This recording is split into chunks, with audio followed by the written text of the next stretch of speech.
ओम पितृदेवताभ्यो नमः। स्वागत है आप सभी का मेरे YouTube चैनल पर। मैं हरिओम शर्मा आज आपको पितृ अमावस्या की कथा सुना रहा हूँ। पितृ अमावस्या की यह कथा सुनने से पितृदोष दूर हो जाता है, पितृ प्रसन्न होते हैं और पितृ हमें आशीर्वाद देते हैं। जीवन में पितरों का आशीर्वाद विशेष महत्वपूर्ण होता है।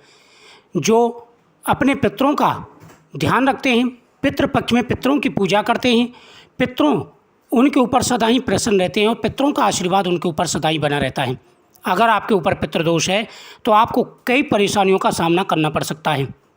पितृ अमावस्या के दिन पितरों का श्राद्ध करें। सर्व पितृ श्राद्ध किया जाता है, यानी सभी पितरों के नाम से एक ही दिन श्राद्ध किया जाता है।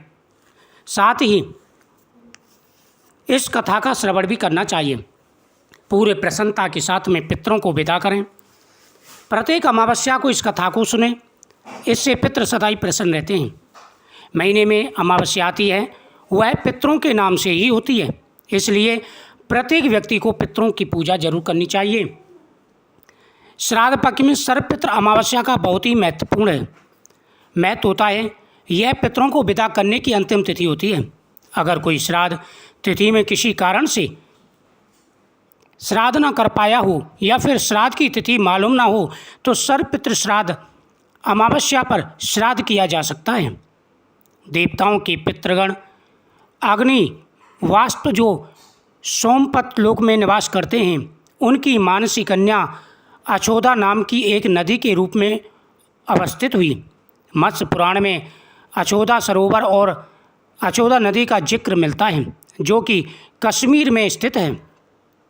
एक बार अचोदा ने 1000 वर्ष तक तपस्या की, जिससे प्रसन्न होकर के देवताओं के पितृगण अग्निश्वास्त और वैश्यपद अपने अन्य पितृगण अमावसु के साथ अचोदा को वरदान देने के लिए अश्विनी अमावस्या के दिन उपस्थित हुए।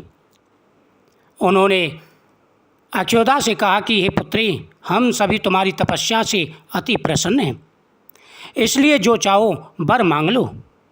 लेकिन अचोदा ने अपने पितरों की तरफ ध्यान नहीं दिया और वह अति तेजस्वी पितृ अमावसु को अपलक निहारती रही।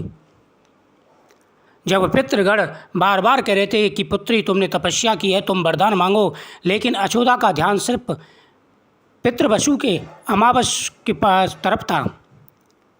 पितरों के बार बार कहने पर उसने कहा कि हे भगवान, क्या आप मुझे सचमुच वरदान देना चाहते हैं? इस पर तेजस्वी पितृ अमावसु ने कहा, हे अचोदा, वरदान पर तुम्हारा अधिकार है। तुमने हजारों वर्ष तक तपस्या की है और ये तुम्हारा अधिकार है कि तुम जो चाहो वरदान मांग सकते हो, और ये हमारा कर्म है, हमारा धर्म है कि हम तुम्हारे मनचाहा वरदान की पूर्ति करें। अचोदा, वरदान पर तुम्हारा अधिकार है, इसलिए निसंकोच कहूँ। अचोदा ने कहा, भगवान, यदि आप मुझे वरदान देना ही चाहते हैं तो मैं तत्क्षण आपके साथ रमण आनंद लेना चाहती हूँ। अचोदा के इस तरह कहे जाने पर सभी पितृ क्रोधित हो गए। उन्होंने अचोदा को श्राप दिया, वह पितृलोक से पतित होकर पृथ्वी लोक पर जाएगी। पितरों के इस तरह श्राप दिए जाने पर अचोदा पितरों के पैरों में गिरकर रोने लगी। इस पर पितरों को दया आ गई। उन्होंने कहा कि अचोदा, तुम पतित योनि में श्राप मिलने के कारण मत्स्य कन्या के रूप में जन्म लोगी। पितरों ने आगे कहा, भगवान ब्रह्मा के वंशज महर्षि पराशर तुम्हें पति के रूप में प्राप्त होंगे। तुम्हारे गर्भ से भगवान वेद व्यास का जन्म होगा। उसके उपरांत भी अन्य दिव्य वंशों में जन्म लेते हुए तुम श्राप मुक्त होकर पुनः पितृलोक में वापस आ जाओगी। पितरों के इस तरह कहे जाने पर अचोदा शांत हुई। अमावसु के ब्रह्मचर्य और धैर्य की सभी पितरों ने सराहना की एवं वरदान दिया कि यह अमावस्या तिथि अमावसु नाम से जानी जाएगी। जो प्राणी किसी भी दिन श्राद्ध न कर पाए, वह केवल अमावस्या के दिन श्राद्ध तर्पण करके सभी बीते 14 दिनों का पुण्य प्राप्त करते हुए अपने पितरों को तृप्त कर सकते हैं। तभी से प्रत्येक माह की अमावस्या तिथि को सर्वाधिक महत्व दिया जाता है और यह तिथि सर्वपितृ श्राद्ध के रूप में भी मनाई जाती है। उसी पाप के प्रायश्चित हेतु कालांतर में यही अचोदा महर्षि पाराशर की पत्नी एवं वेदव्यास की माता सत्यवती बनी थी। तत्पश्चात समुद्र के अंशभूत शांतनु की पत्नी हुई और 2 पुत्र चित्रांगद और विचित्र वीर को जन्म दिया था। इन्हीं के नाम से कलयुग में अष्टका श्राद्ध मनाया जाता है। पितृपक्ष में प्रतिदिन पितरों की पूजा की जाती है। पितृपक्ष में प्रतिदिन पितरों के नाम से जल दिया जाता है। जो व्यक्ति पितृ अमावस्या के दिन पितरों के नाम से श्राद्ध करते हैं, ब्राह्मण भोजन कराते हैं, गौ माता की पूजा करते हैं, पितरों की कृपा सदा ही उन पर बनी रहती है। जीवन में आने वाले सारे कष्ट दूर हो जाते हैं।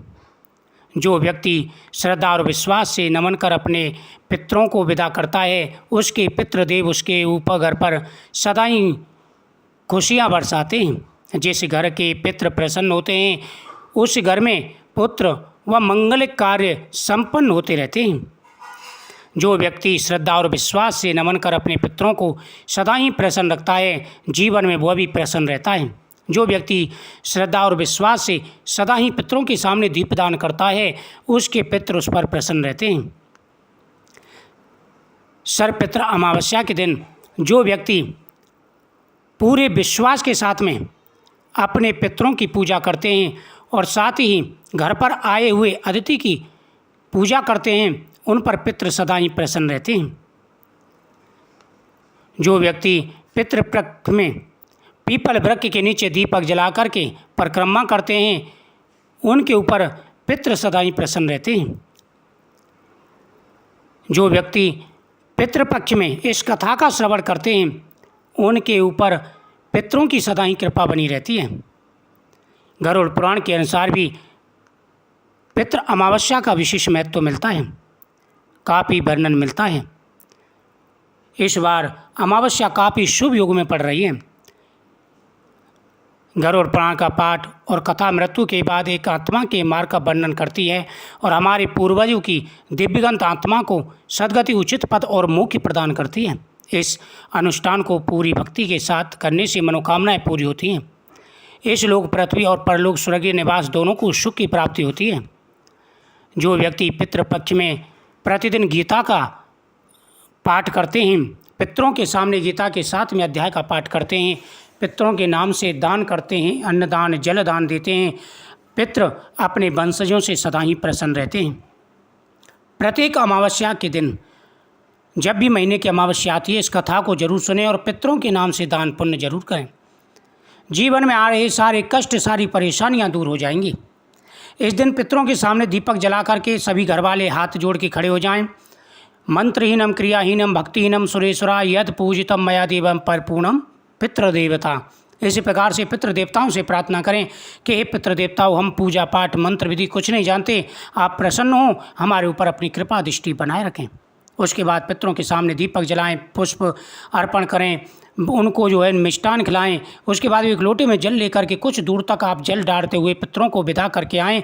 इससे आपके पितृ प्रसन्न हो जाएंगे, आपकी सारी परेशानियां, सारे दुखों को वो दूर कर देंगे। मुझे उम्मीद है आपको ये कथा बहुत ही सुंदर लगी होगी। इस कथा को ज़्यादा से ज़्यादा सुने, जितनी बार सुन सके उतना सुने, प्रत्येक अमावस्या को सुने। वीडियो को शेयर करें, चैनल को सब्सक्राइब करें। ओम पितृ